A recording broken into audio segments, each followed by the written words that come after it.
রাত ১টায় যখন বিরিয়ানি খেতে ইচ্ছে হলো তখন কাটাকুটার ঝামেলা ছাড়াই কিছু প্রিমিয়াম কোয়ালিটির মশলা দিয়ে কিভাবে ঝটপট করে বিরিয়ানি রান্না করে ফেললাম। চলো তোমাদের সাথে সবকিছু শেয়ার করা যাক। প্রথমেই বলে নিচ্ছি, আজকে আমি যতগুলো মশলা দেখাবো প্রত্যেকটা হচ্ছে অর্গানিক ফুড পেজ থেকে নেয়া।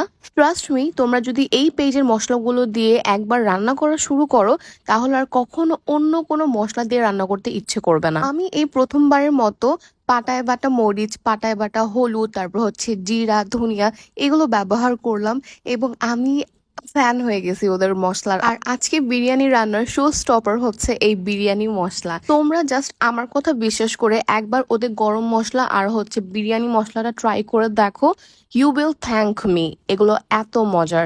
গরম মশলাটা তো কি বলবো, নর্মাল গরম মশলার মতো তো একদমই না।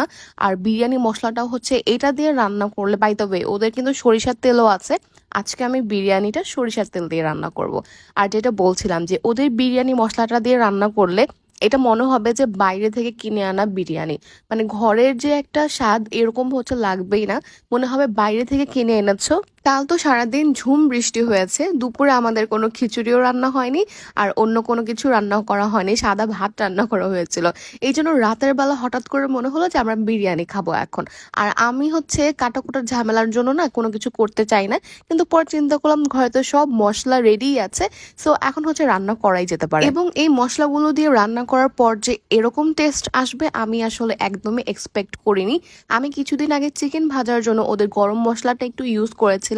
চিকেনের স্বাদ একদমই অন্যরকম হয়েছে। মানে নর্মালি আমরা যে গরম মশলাটা ইউজ করি ওই রকম না। জানি না আপু কি কি এটাতে ইউজ করেছে, বাট তোমরা খেলে আসলে তোমাদের স্বাদ মুখে লেগে থাকবে।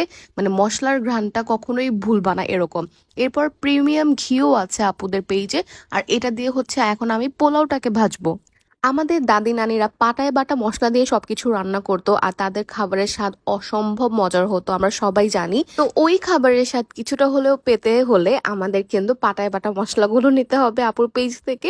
আর মরিচটা কি বলবো, এত ভালো লাগছে আমার। আমি তো যেহেতু স্পাইসি লাভার, সো আমার কাছে পাটায় বাটা মরিচটা বেশি ভালো লেগেছে। আর আমি যখন ঘি দিয়ে এই পোলাও চালটাকে ভাজতেছি, পুরো ঘর হচ্ছে ঘিয়ের ঘ্রাণ দিয়ে ভরে গেছে। এত সুন্দর ঘ্রাণ, এত প্রিমিয়াম কোয়ালিটির এটা হচ্ছে ঘি। তোমরা জাস্ট ঘিয়ের ঢাকনাটা খুললেই হচ্ছে পুরো ঘর ঘিয়ের ঘ্রাণ দিয়ে ভরে যাবে, এত সুন্দর ঘ্রাণ। বাই দ্য ওয়ে, আমি কিন্তু বিরিয়ানি তেমন একটা রান্না করি না। লাইক এটা মনে হয় 3বারের মতো আমার রান্না করা হচ্ছে, মানে এটাই হচ্ছে 3বার। আমি তখনও জানতাম না যে কেমন হবে। আমি খুবই ভয়ে ছিলাম, কজ পানির জিনিসটা না আমি ঠিকভাবে পারি না। পানি মাপাটা আসলে আমার একটু গরমিল হয়। তোমরা একটু বইলো তো যে কি পরিমাণে পানি দিলে হচ্ছে পারফেক্টলি হবে আর কি। যাই হোক, আমি হচ্ছে আমার বেস্টটা দেওয়ার ট্রাই করেছি যদিও। তবে এখানে উপরে যে চালগুলো ছিল এগুলো একটু কম কুক হয়েছে। মানে আমার অলওয়েজ এরকমই হয়, মানে ভিতরের গুলো হচ্ছে সুন্দরভাবে হলেও উপরের গুলো কেন যেন ঠিকভাবে হয় না। বাট এটা হচ্ছে মুখে চাল চাল যে লাগার একটা ব্যাপার ওরকম হচ্ছিল না।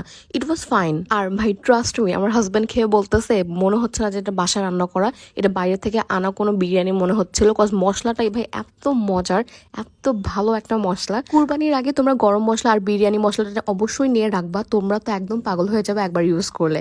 এটা অনেক বেশি ভালো। So yeah, that's it. আজকে এই পর্যন্তই। সবাই অনেক বেশি ভালো থাকো। আল্লাহ হাফেজ।